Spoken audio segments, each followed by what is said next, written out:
I was driven out of the Marquis's mansion penniless and almost freezing to death when a fierce soldier picked me up and brought me home. He didn't look down on me because I was a spent force in an opera, and I didn't treat his sickly young son coldly. The family of three lived a simple life like this. But one day, my stepson accidentally offended the most favored young master in the Marquis's mansion. Facing my pleading for protection, the young master's eyes turned red and he said fiercely, "Okay, if you can't bear to see him kneel, then you kneel." 1. Lantern Festival. Fireworks like pomegranate flowers were lit everywhere in the capital. Aunt Torres, who sells cakes, knocked on my door hurriedly. "12 lady, something happened to your Luke Adams." I stood up from the stove, not even bothering to take off my sleeves, and walked in 2 or 3 steps to the gate. Before I could ask any detailed questions, Aunt Torres grabbed me and trotted out of the alley. East Street is connected in all directions, with restaurants and theaters on both sides, a bridge across the middle, and jugglers and fire-breathing musicians shuttling back and forth. I was panting, and at the end of the bridge, I saw the gray-green cap that Luke Adams was wearing. A luxurious carriage stood at the bridge head, and the guards and servants were very impressive. Luke Adams was grabbed by the collar by a guard with a falcon on his shoulder. His slender and delicate fingers were tightly grasping something, and he refused to let go. He said word by word stubbornly, "No, this is the amulet my mother asked for me." The young man behind the curtain said in a childish but cold voice, "It's a lie." He ordered, "Jack, break his neck." As soon as he finished speaking, the guard named Jack raised his hand with an expressionless face. "Don't want." 2. I rushed forward and hugged Luke Adams. I knew that this was a noble man who should not be offended, so I kept my head down and begged humbly, "My dear, I don't know how this child offended you. I apologize to you on his behalf." There was silence in the car for a moment, and then someone seemed to lift the curtain, and a pair of burning eyes stared at me. And I lowered my head even deeper. The young nobleman asked softly, "You want to apologize on his behalf. Who are you to him?" I answered, "It was my mother." The young master didn't know why he was angry and asked back with a smile, "Okay, I apologize, but do you want to apologize while standing?" I reacted immediately and knelt down and kowtowed to him, with force and with a loud sound. This is what I was used to in the past. When those high and mighty people get angry, a lowly person like me can only do this. I don't feel ashamed, because only in this way can I survive safely. But Luke Adams was terrified. He was not a crybaby, but at this moment he started crying and wanted to pick me up. Mom, please don't do this. I was wrong. It's all my fault." Strangely, the young master seemed to be stunned as well. I knelt down and kowtowed twice before the guards hurriedly pulled me up. But the gravel hidden in the snow still scratched my forehead, and the sticky blood flowed down and blurred my eyes, so I could not see the young man's face clearly.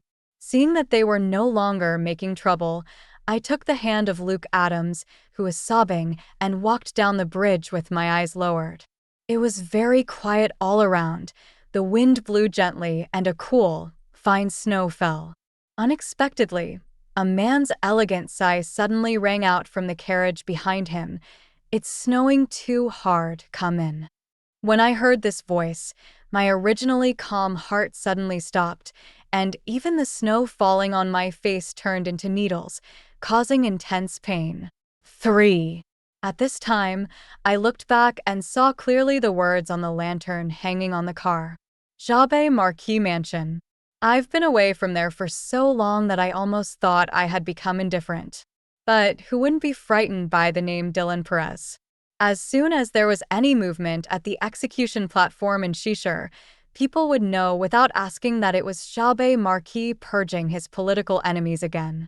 This man was extremely powerful and ruthless, but he was strangely self-sufficient when it came to women. He was in his prime and had only one wife, his childhood sweetheart, in his mansion. Even though his wife was infertile, he would not take a concubine. However, one day, a lowly prostitute became pregnant with Dylan Perez's child. Everyone thought that the prostitute was greedy for wealth and used despicable means to get the child. As a result, the Marquis didn't care about Lanu and only let her give birth to the child, and then locked her up in the deep courtyard without a name or status. Later, it was unknown what Lanu did to the Marquis's bottom line, and she was thrown out of the mansion in the cold winter, and she almost froze to death. That girl is me. If Thomas, who was patrolling the city, had not found me under the wall, taken me home, and provided me with food and clothing, I would definitely not be alive today. For 2 whole years, Dylan Perez hadn't thought about the insignificant woman he abandoned, and now that I suddenly ran into her, I was terrified. "Do you want me to come down and invite you personally?" Dylan Perez asked gently through the car door. I know that the gentler this person is, the more he is suppressing his anger. Looking around, no one can save me and Luke Adams. There is no other way except to obey. So I pursed my lips and got into the car with the confused Luke Adams. The car was filled with the fragrance of incense and warmth, as if it were spring. Dylan Perez was wearing a wide robe and a young boy with similar features was sitting next to him. Based on their appearance alone, no one could describe this father and son as vicious. Luke Adams and I sat opposite each other in plain clothes, looking stiff. There was still blood on my forehead, and Dylan Perez looked at me as if I had brought this upon myself. He asked, "Do you feel the pain?" I didn't say anything, but raised my sleeve to wipe my face vigorously. Luke Adams frowned, took out the handkerchief I embroidered for him, knelt down with his back straight, and gently wiped my face. This scene of loving mother and filial son made the young Prince Anthony Perez sneer. He couldn't help but say, "You treat a bastard like this," which shows that what mother said about you being a person of no moral character and born lowly is not false. I heard this a lot in the Marquis mansion. Anthony Perez was raised by his stepmother, Princess Ningen, and he always regarded me as an embarrassment. I was locked up in a side courtyard, and I worked hard by staying up late to embroider, stitch by stitch, making shoes and knee pads. I even took off the amulet I had worn since childhood and asked my nanny to pass it to Anthony Perez. After all, they are my own flesh and blood. How can I not miss them? But he never wanted to see me, so he shredded all those things and had them thrown back over the wall. At that moment, I looked at the mess on the ground and thought, sometimes, a child's parents can never compare to a child's parents' parents. I didn't react, but Luke Adams' eyes turned red, and he shouted to Anthony Perez in a trembling voice, "My mother is not a bitch." I quickly covered Luke Adams' mouth. He looked at me aggrievedly, tears rolling down his cheeks. "Don't you have your own mother? If you keep screaming like that, I'll cut off your tongue." Anthony Perez leaned over and threatened. Dylan Perez scolded coldly, "Shower." Anthony Perez sat back angrily and turned his head. "I didn't expect that after all the suffering you've endured, you still won't change." Dylan Perez looked at me expressionlessly. "In that case, I don't have to take you back home and give you a legitimate status just for Zhao's sake. Is this letting me go?" The guards outside were ordered to open the car door. Dylan Perez said, "Once you take this step, I will not be soft-hearted even if you kowtow 3 times and 9 times. I thought Dylan Perez was going to torture me again, but he just said these inexplicable words. It seemed like he was going to cut off all ties with me. I even felt relieved. So I quickly pulled Luke Adams out of the car, bowed my head, and didn't say a word from beginning to end. After walking a few steps, I seemed to hear someone calling me in panic from behind. But the wind and snow were blowing so hard and I was busy getting on my way, so I pretended not to hear it. 4. Thomas was on duty at a military camp outside the city for the past half month, so it was just Luke Adams and I at home.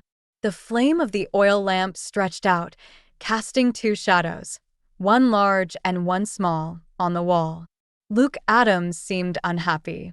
After carefully applying medicine on my wound, he sat by the window with his knees hugged. The wind blew the window paper, making a rustling sound. "You'll catch a cold." I walked over and reached out to close the window.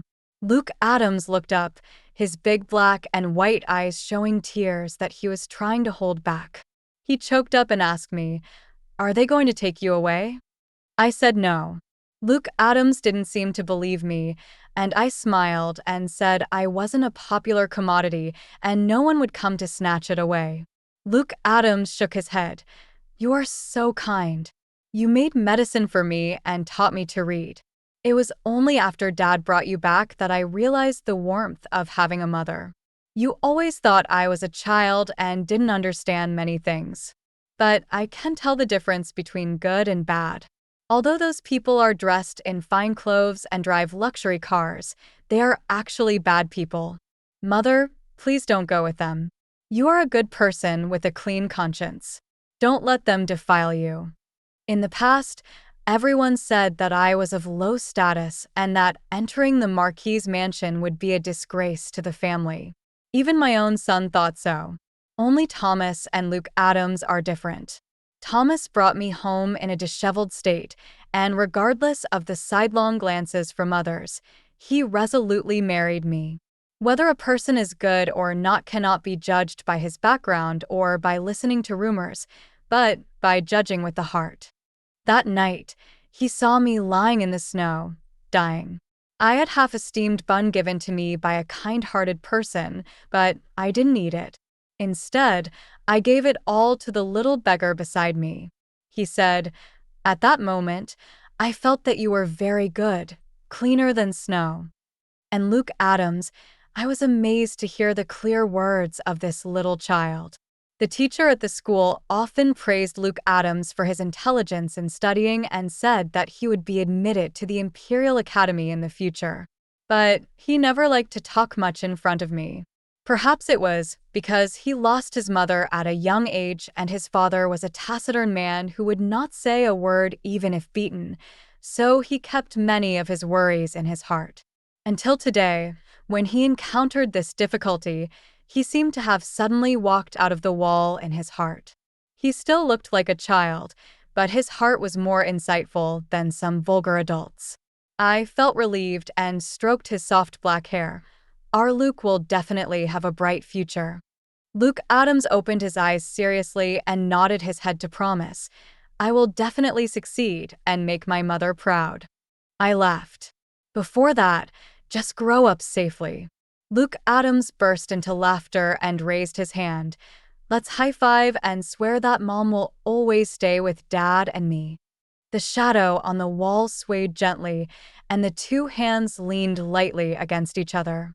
It turns out that people who are not related by blood can also be involved in a relationship that is hard to let go of. 5.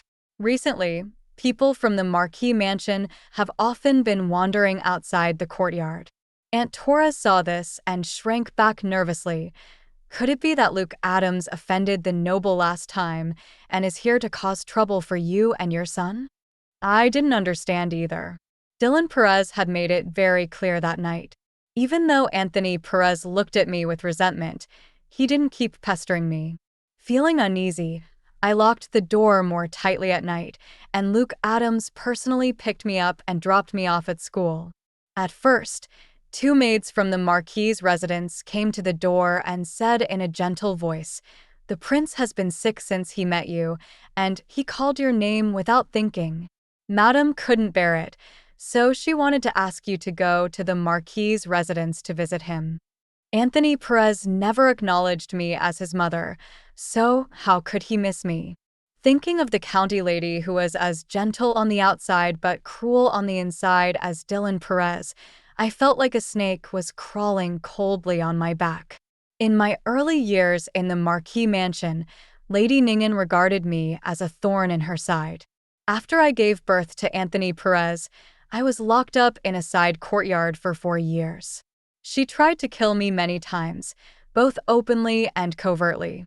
If the old lady guarding the gate hadn't been kind-hearted, I would have died without even knowing how. I made up my mind to draw a line between myself and the Marquis's mansion and shook my head to reject the maid. Your mansion has many famous doctors and good medicines. I am of humble status, so I am afraid it is not appropriate for me to get close to the prince. In the next few days, the maids came one after another, and I responded in the same way. Finally, in the middle of the night, the maid came knocking on the door in a hurry, and she seemed really anxious. My lady, please go. The prince refuses to take medicine and has had a fever for 2 days. He is your own son. This is really strange. I am not a panacea. Dylan Perez and the county lord have so many tricks. Isn't it easy to make a child drink medicine obediently? I wanted to refuse politely, but the maid looked at Luke Adams, who was woken by the noise and followed me out, rubbing his eyes, and her tone changed. My lady, since you know that you can't offend the Marquis mansion, aren't you afraid that if the prince makes a mistake, the Marquis and his wife will blame someone else? I suddenly frowned. Don't dare take any chances with Luke Adams. After thinking for a moment, he nodded to the maid and said, "Wait a moment." I came to my senses, took Luke Adams and walked to the neighbor's house on the right. I embarrassedly woke up Aunt Torres and asked her to help take care of Luke Adams in the morning. Aunt Torres glanced behind me with sleepy eyes. She was frightened by the majestic carriage of the Marquis's mansion. She nodded quickly and did not dare to ask more questions. Before leaving, I gave Luke Adams some detailed instructions. He grabbed my sleeve and looked uneasy. I said softly, "Mom will be back tomorrow." Luke Adams hummed in disappointment and watched my back getting farther and farther away in the snow light. 6. I didn't expect that the maid's words were not false. Anthony Perez was seriously ill, and there were many doctors outside the house. When he walked into the inner room, he heard the county lady coaxing him softly through the screen. "Just listen to me, okay?" On the other side, Dylan Perez said in a deep voice, "If you can't feed it anymore, just pour it in directly." The county lady was angry. How can you treat a child like this? After she finished speaking, the maid took me through the screen, and the room was silent for a moment. The county lady sat by the bed, dressed in luxurious clothes, and looked me up and down. It is really difficult to invite a bodhisattva. Dylan Perez leaned on the chair with his hands, looking a little tired. He said to the county lady in a gentle voice, "You have been tired for a few days too. Go back and rest. Taking care of the children is my duty. I am not tired." The county lady smiled gently. Dylan Perez lowered his eyes and waved his hand. Although he was still gentle, his tone was unquestionable. "Go ahead." The county princess's face was a little stiff. She adjusted the golden hairpin beside her temples, stood up gracefully, and paused when she walked past me. Her eyes were obscure, like a knife blade. Most of the people in the room had left, and the medicine bowl beside the bed was slowly steaming. Dylan Perez looked at me standing by the screen, his narrow eyes slightly narrowed. He wanted me to coax Anthony Perez into taking his medicine. But when I went over, Anthony Perez just buried his head in the quilt and said nothing. Dylan Perez cracked his knuckles impatiently. "Is it that hard to comfort your son the same way you comfort the kid you raised outside?" Having said that, I still couldn't coax Anthony Perez, probably because his father used to be my master and he treated me as a slave. So he spoke in a dry voice, holding the medicine bowl and admonishing, "My lord, good medicine tastes bitter." The quilt was suddenly pulled back, and Anthony Perez glared at me angrily, his face red. After a long stalemate, he came over reluctantly and said, "Feed me." Before the medicine even touched his mouth, he complained about being hot and asked me to blow on it. After taking a sip, he complained that it was bitter and wanted to be filled with honey. He took a long time to finish a small bowl of medicine. Luke Adams was a good boy, and he didn't say a word even if the medicine tasted bad. I was relieved to see that the ancestor had calmed down, thinking that I could go home at dawn. But Anthony Perez asked me to sing nursery rhymes to lull him to sleep. I said no. He retorted, "You have sung it to me before." Dylan Perez looked over at me thoughtfully, and my heart tightened. At that time, Anthony Perez was 3 years old and fell into the water and fell ill. I was locked up in a side yard and was not allowed to go out according to Dylan Perez's order.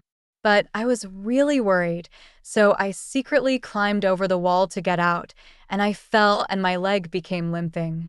Through the window, the county lady perfunctorily asked the maid to take care of Anthony Perez, and she left after going through the motions. Unexpectedly, the maid dozed off while boiling medicine outside, and Anthony Perez was so confused that he almost fell into the brazier. I was startled and went in quietly. Anthony Perez was restless in his sleep, so I sang to him quietly. That was also the only time I was able to hold him. I didn't expect Anthony Perez to remember. I covered my eyes and lied, "Your Highness remembered the wrong person. Slaves cannot enter the main courtyard." Seeing that I was reluctant, Anthony Perez pushed me hard and said, "If you don't want to do it, get out. Who cares?" The incident happened suddenly, and I was caught off guard. I fell to the ground with the bowl. I supported myself on the ground with my palms and got a hand full of broken porcelain shards, bleeding profusely. 7. In the past 2 years, I have not been so tolerant around Thomas. I gasped subconsciously and almost cried in pain. Anthony Perez. Dylan Perez stood up, his eyes sharp. Anthony Perez seemed frightened, staring at the blood on my hand helplessly.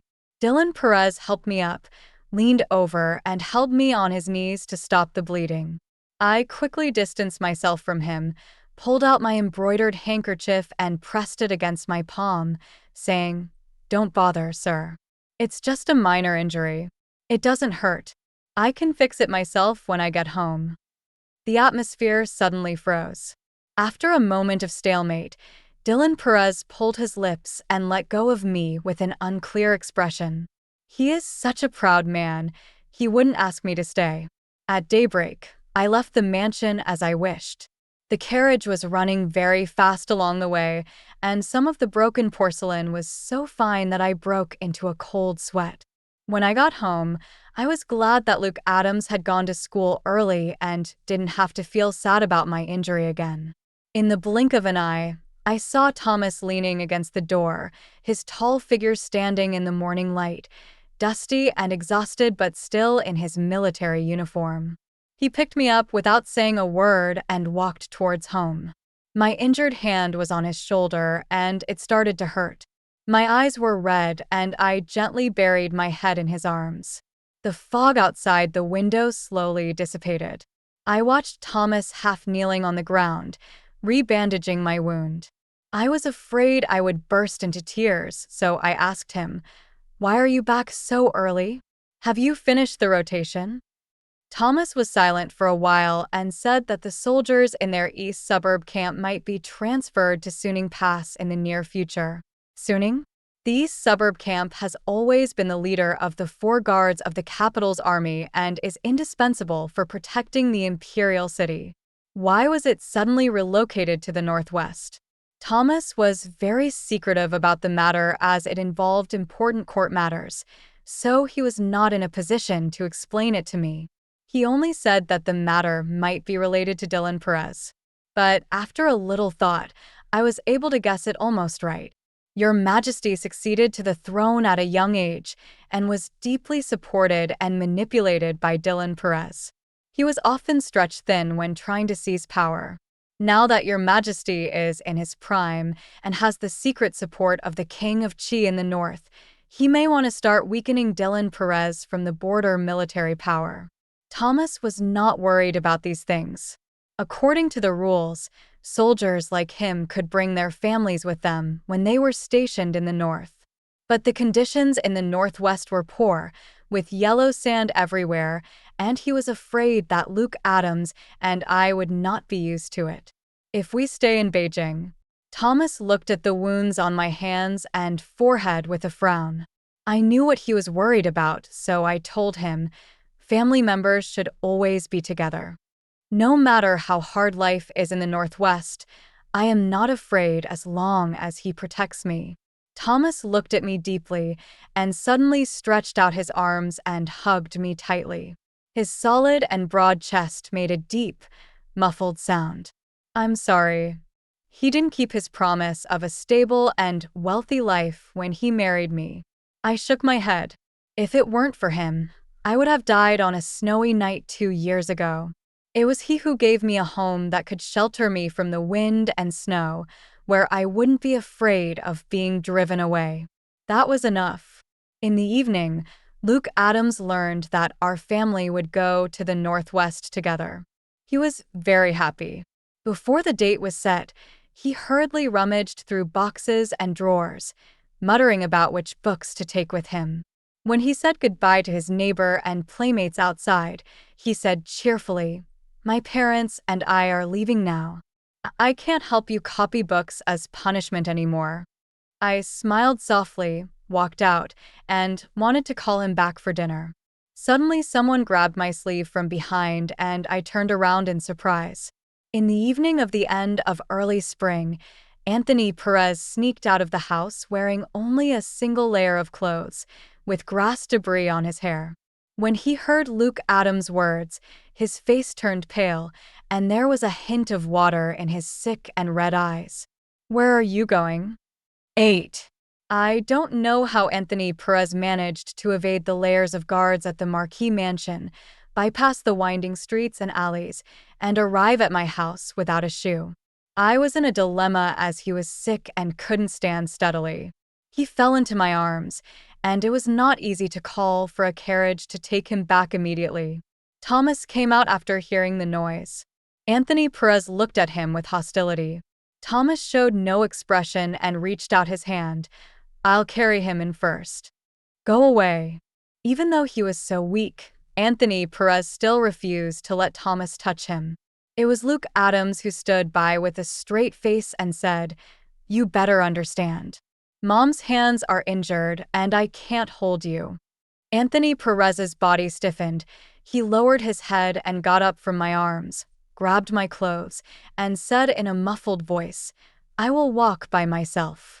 There are constant disturbances in the court. Chief A is busy consolidating his power. The county lord sends someone to pick up Anthony Perez, but this little bully doesn't listen to anyone except Dylan Perez. He was sick and refused to get well, and stayed in my house. More and more things were sent from the Marquis mansion to the yard. They were all Anthony Perez's daily toys. There was also a group of maids and nannies following them, but Anthony Perez found them annoying and sent them all away. Luke Adams was in a bad mood and spoke less than usual. Anthony Perez took up my time and asked me to feed him medicine, so Luke Adams often stayed up late to read. I made yuan shao, Chinese rice dumplings, and let Luke Adams eat them and go to bed early. You need to take care of your health while taking the exam. Kung Fu doesn't come overnight. Take your time. Luke Adams asked me, "Mom, when are we leaving?" Thomas was outside the door, cleaning his knife, and he glanced over. Before I could say anything, Anthony Perez in the inner room started to feel dizzy. Under the seemingly calm atmosphere, there are secretly surging waves.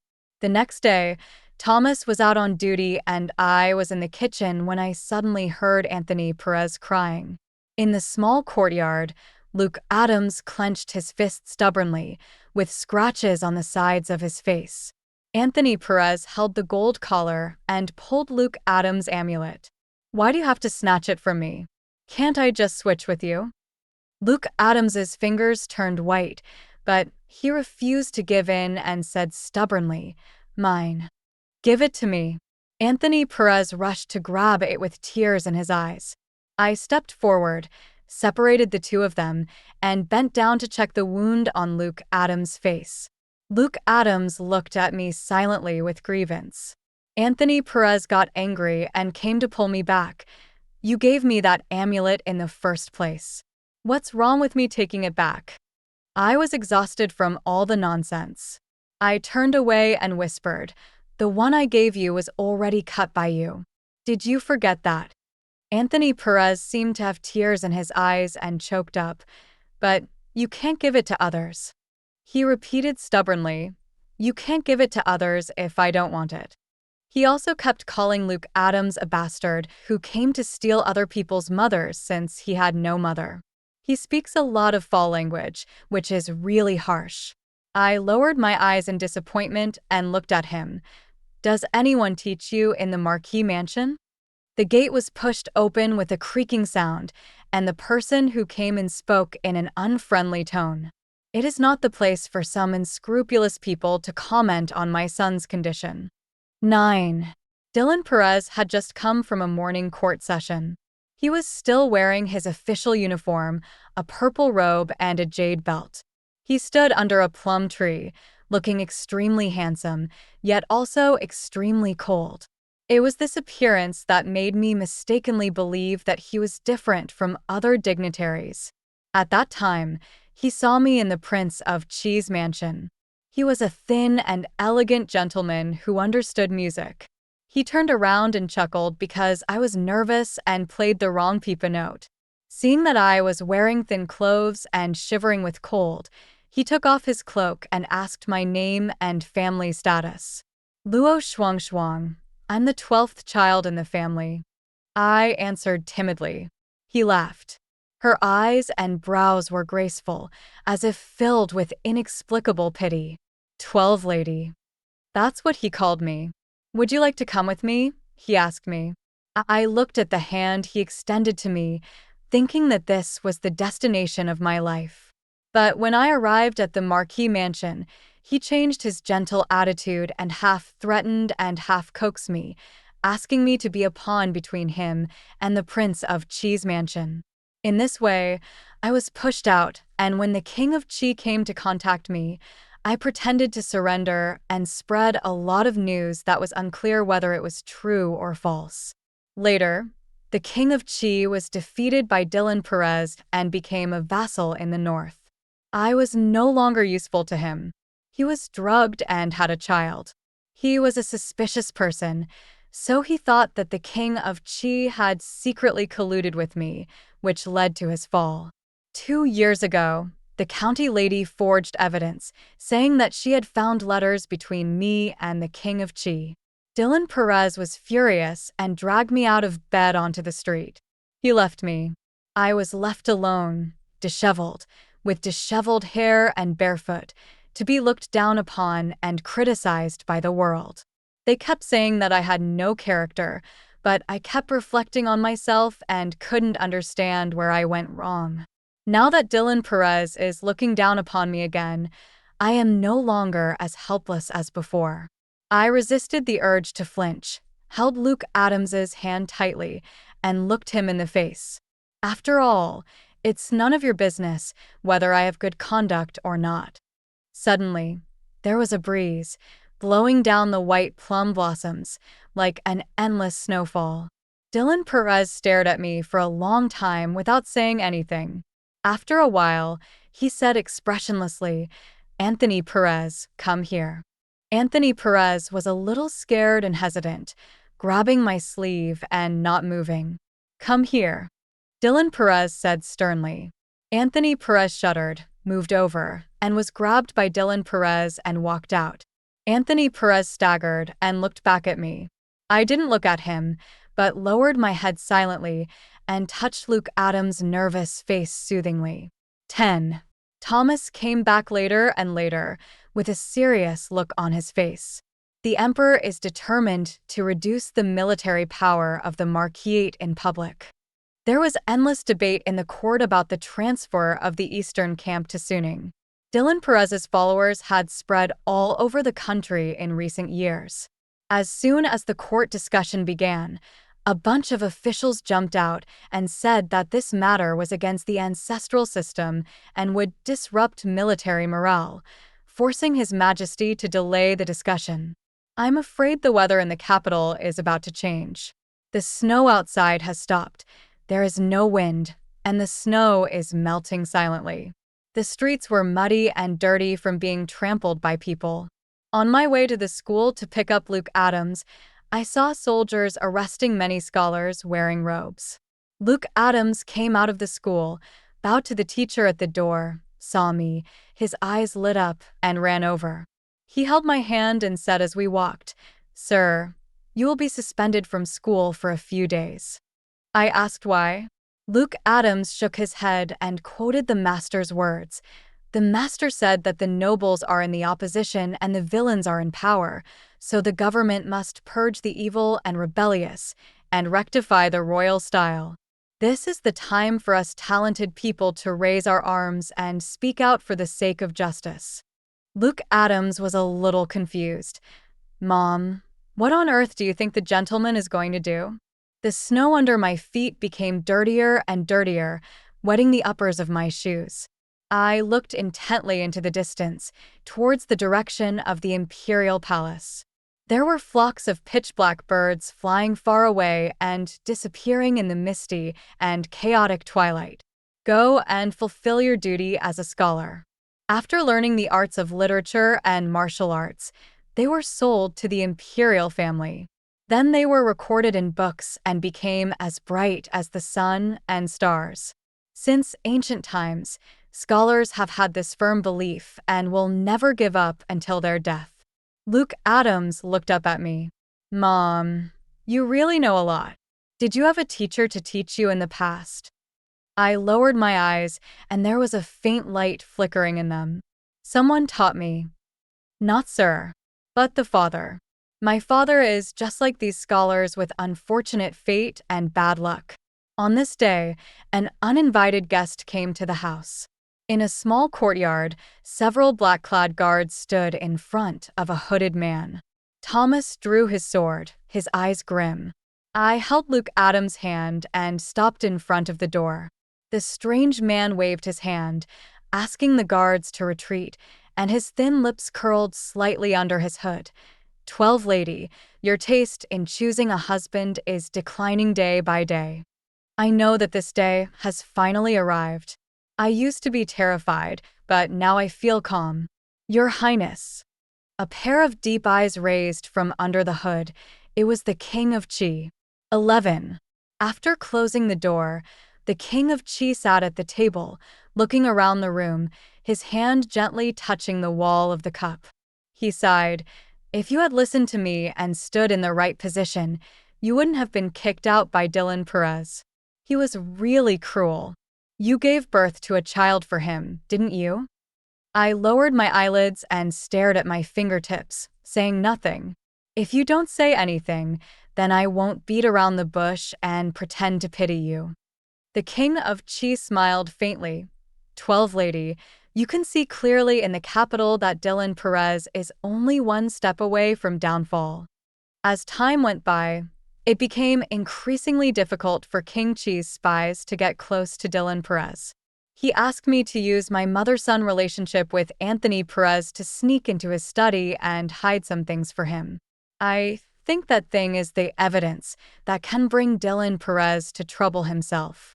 Only you can make this fire burn beautifully. King Qi spread out his hands, his eyes flashing with cruel joy. I looked at him and shook my head. What I didn't do then, I won't do now. The King of Qi bent his arms, supported his chin, and said lazily, "Those were the past, 12 lady. You have also suffered. Don't you hate him?" From the moment I realized that I was a pawn, I no longer believed the gentle words of those in power. The King of Qi released me from the list of the families of the guilty ministers, which was a favor. "Well, I will repay you." So I agreed to be his entertainer and help him get along with the rich and powerful. Dylan Perez took me to the Marquis's mansion, and at first he lowered his status to spend some warm time with me. After the King of Qi lost, Dylan Perez returned the favor by protecting me from the king of cheese revenge. In a chess game where only interests are involved and there is only winning and losing, how can there be any hatred? Seeing that I was unmoved, the king of cheese frowned and said solemnly, "Don't forget, it was me who saved you from the gates of hell." I looked at him quietly. "Your Highness, don't forget that our family entered the gates of hell because of you." The water in the teacup ripples. The king of Chi was stunned. The king of Chi was once the crown prince. He was strong-willed and arrogant, and he would give the censors a chance to criticize him if he was not careful. As a minister of the Eastern Palace, my father repeatedly advised him and worked hard to plan for him, just because the king of Chi would be the future monarch. But the king of Chi did not change. He was framed in the factional struggle and involved in the crime of treason. The late emperor even wanted to kill him. At the critical moment, it was his father who stood up, protected the bewildered king of Chi behind him, took all the blame, and died in the palace by hitting his head against the wall. Our entire family was destroyed because of this. My father had placed his entire life hope that the king of Chi would follow the path of a gentleman and become a wise ruler. Your Highness didn't do it then, and now you're unwilling to stir up trouble. What can you do? Since Dylan Perez has become a thorn in the eyes of the government and has been criticized by scholars all over the world, he will not be able to stay in that high position for long. And the king of Chi, I said bluntly, no matter how many cunning schemes and conspiracies you have, your Highness will never be able to become the emperor. The teacup fell to the ground and broke into pieces. The king of Chi stood up with a gloomy face, waved his sleeves, and walked away. When he reached the door, he stopped and turned his face to the side. "You're on your own." After saying that, he suddenly opened the door and walked out. The bone-chilling cold wind blew in, ruffling my hair and making me feel uneasy. 12. Seeing that people related to Dylan Perez were gradually implicated, I asked Thomas to take Luke Adams back to his hometown to hide. "They won't leave." I pushed Thomas with my bag, but he didn't move. I stamped my feet anxiously. "Let's go. Let's go together." Thomas held my wrist. He doesn't know my background. If it were revealed during the storm, it would definitely implicate both him and his son. "You don't understand." I shook my head and shed tears. "I used to. I don't care about your past. I only care about your present." Thomas said firmly, "Shuang Shuang, you said that our family will always be together." He is a man of strong character, taciturn, and unable to coax people, but every word he says is full of conviction. "You are my wife. Even if I, Thomas, am useless, I will not be a coward who abandons my wife for the sake of comfort." Luke Adams held my waist tightly. But disaster finally came. His Majesty, who had accumulated power for many years, suddenly launched an attack. The officials in the court who had been oppressed by Dylan Perez over the years wrote letters to the emperor one after another, blaming all the evil deeds on him, regardless of whether Dylan Perez had done it or not. The Northern Army stationed at the border under Dylan Perez did not make any movement for some reason. Dylan Perez was deprived of his military power and confined to his mansion. The capital was full of the emperor's lackeys, sweeping through the residences of high-ranking and low-ranking officials, searching for evidence of Dylan Perez's collusion with court officials. Under the threat of a sudden disaster, I knew I could no longer stand idly by with Thomas and his son. On a dark night without moonlight, I agreed to go with them. The street was quiet, footsteps clattered on the bluestone slabs. Panting, trotting, and hurried shadows were reflected on the wall until we arrived at the pier. There was a familiar carriage parked on the shore, and a hunting falcon stood silently on the shoulder of a tall guard. Thomas stood in front of me, his hand cautiously grasping the hilt of the knife. Anthony Perez's voice came from the carriage, calm and emotionless. Dad has given instructions to send you away. Jack will protect you. The guard clasped his fists respectfully towards me, and judging from his aura, he was obviously a warrior. I walked safely onto the boat, my mind in a mess. Looking at the lonely carriage on the shore, an indescribable emotion suddenly rose in my heart. Although everyone thinks that the Marquise is doomed, I actually always feel that Dylan Perez cannot lose. He is such a cruel person, and the son he raised is just like him.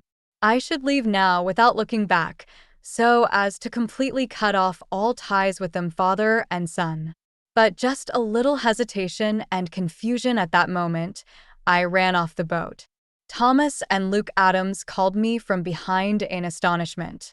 I don't know what I was thinking, but instinctively I ran to the carriage, tiptoed to lift the curtain, and reached inside. Jower, come with me. Anthony Perez stared at me. Just like when they first met at the bridge, Dylan Perez was still in the carriage.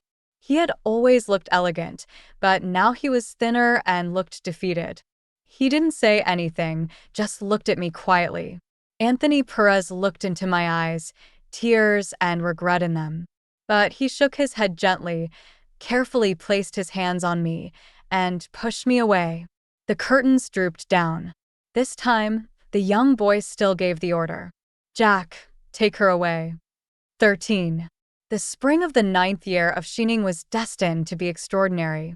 As for the emperor, he clipped the wings of powerful ministers, took back power, and made drastic changes to clean up the court that had been plagued by long-standing corruption, so that the common people in the world could also have a place.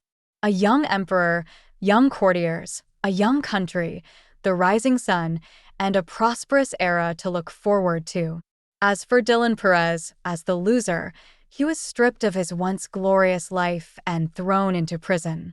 The emperor, in recognition of his years of service to the country and his contributions in guarding the border, exempted his family from being implicated and gave him poisoned wine. Dylan Perez left a way out for his family, but the county lady could not bear the loss of wealth and became a commoner. While fleeing from the pursuit of Dylan Perez's old enemies, she thought her stepson was a burden and abandoned him halfway. As a result, the horse was frightened and fell off the cliff, and the county lady's body was nowhere to be found. Snap! A gavel rang. The storyteller sighed and shook his head. Once the horses die and the gold is gone, even the glorious dukes and marquises are nothing more than a pile of yellow earth on a mountain of graves. The magnificent palaces and towers that one has spent half a lifetime pursuing eventually become obstacles that cannot be reversed. This world is like a dream, like a bubble, like lightning and like dew. There was cheering in the inn. I silently put down the tea money, got up and left. It was bright and clear outside, and Thomas and Luke Adams were waiting in front. Thomas held the knife and looked at me tenderly. Luke Adams held the book and smiled as he came to hold my hand. Mom, let's go home. The shadow under my feet retreats, and I move forward. Well, back home. Extra. The spring examination in March. The list of successful candidates was posted in front of the Imperial College. All the candidates looked at it with excitement or sigh. Sure enough, it's Luke Adams again. He has won $2 in a row, right? Yeah, where are they? I'd better invite them to the restaurant for a drink. I left early to tell his mother the good news. The crowd was noisy. At the edge, a thin scholar looked up, quietly looked at the list for a while, then closed his eyes and left quietly. The scholar looked frail, his left leg seemed to be weakened, and his shoulders were uneven when he walked. But if you looked closely, anyone would be struck by his gorgeous and cold eyes. The people at the inn only knew that he took his mother's surname, Luo, that his hometown was in the south of the Yangtze River, that he was a solitary person, and that he had no family or friends to associate with. The waiter watched him come back and asked with a smile, "Did you win?" The scholar went upstairs. half of his face in dim shadow. He didn't say it was right, nor did he say it was not right. He just smiled faintly and distantly. The waiter watched him disappear down the second floor, shaking his head in confusion, muttering, "What a weird guy." As the sky grew darker, the waiter, who had been busy all day, suddenly remembered that he had not delivered food to the scholar on the second floor. He slapped his head in annoyance and hurriedly brought the food upstairs. After a while, he ran downstairs in panic again and hurriedly called for a doctor. The old doctor examined the dying scholar's pulse for a long while, then shook his head in silence. This man had been ill for a long time, not overnight, and he was already at the end of his strength to survive until now. The waiter sent the doctor away and stood beside the scholar. Looking at his thin and bony face, he seemed to be a rich and noble young man. How did he end up like this? The waiter sighed, feeling sympathy. He saw the scholar suddenly move and tilt his head towards the window, so he leaned forward and asked softly, "Brother, do you have anything to say?" The scholar opened his eyes blankly. There was the sound of wind outside the window. He asked in a hoarse voice, "Is it snowing?" I opened the window, and it was indeed snowing. It was a late spring cold snap, with peach blossom snow all over the sky. The waiter was puzzled and was about to reply in surprise, but the scholar had already closed his eyes, breathing shallowly, and seemed to be asleep. The waiter did not want to disturb him, so he tiptoed out and closed the door. The room was so quiet that only the sound of the wind blowing the light snow could be heard. The scholar was cold all over, his eyes were tightly closed, and he muttered to himself, "Mother, please sing that ballad to me again and lull me to sleep." This time, the mother in his dream did not refuse, but hugged him and rocked him gently. Low and soft music, soft Wu dialect. The moonlight is bright, shining on the vast ocean. Little gnome baby, go to sleep quickly, so that you can grow up. Grow up, cross the vast ocean, and return home early.